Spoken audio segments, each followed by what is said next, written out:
don't know most of the Alberts, and I have little to no relationship with Chris and Julie. So that's what I meant by that answer. Well, the question wasn't, did you know most of the Alberts? The question was, did you have a relationship with, or did you know the Alberts? And your answer was, no. No, I don't have a relationship with the Alberts. Or know them. I don't know the McCabe's. I don't have a relationship with the Alberts. So you do know the Alberts, correct? Dude, we just call this a lie, right? We just call this lying. This is ridiculously BS. I know some of them, Julie and Chris. And Colin, correct? Correct, and Colin. And you knew the Alberts when you gave this testimony in February of 2024. Is that right? He also that's if there's any relationships. And let's try this again. Meaning you told First Assistant Beeland that you didn't have relationships with members of the Alberts and members of the Albert and McCabe families. Answer, correct. Mm-hmm. Was that ambiguous in your mind? The way I interpreted relationships was basically being like friends or, communications, frequent communications. That's how I interpreted. Well, that might have been a good time to pipe up and say, well, I know Chris, and I know Julie, and I know Colin, correct? Objection. Sustained. That might have been a good time to answer the question, I know these three individuals from the Albert family, right? Objection. Sustained. But your answer was one word, correct, right? Yes. You further testified that you never have gone to any supervisor at Massachusetts State Police to disclose even a potential conflict of interest in this case that you might have, correct? Correct. And you indicated the needs never come up. Is that right? Correct. You also told ADA Lally that you, quote, did not have relationships or know members of the Albert or McCabe families, correct? Correct. And that's just not true, is it?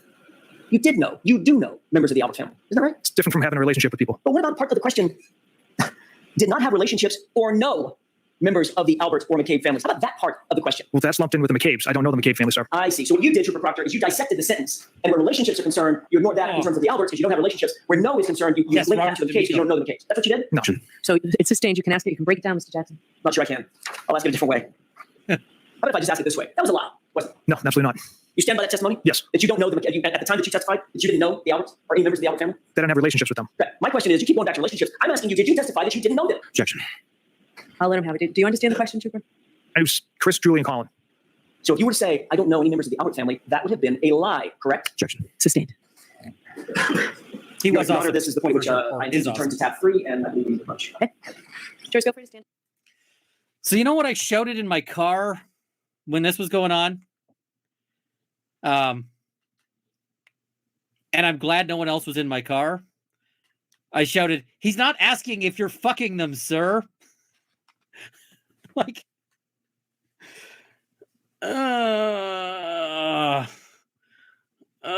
like just,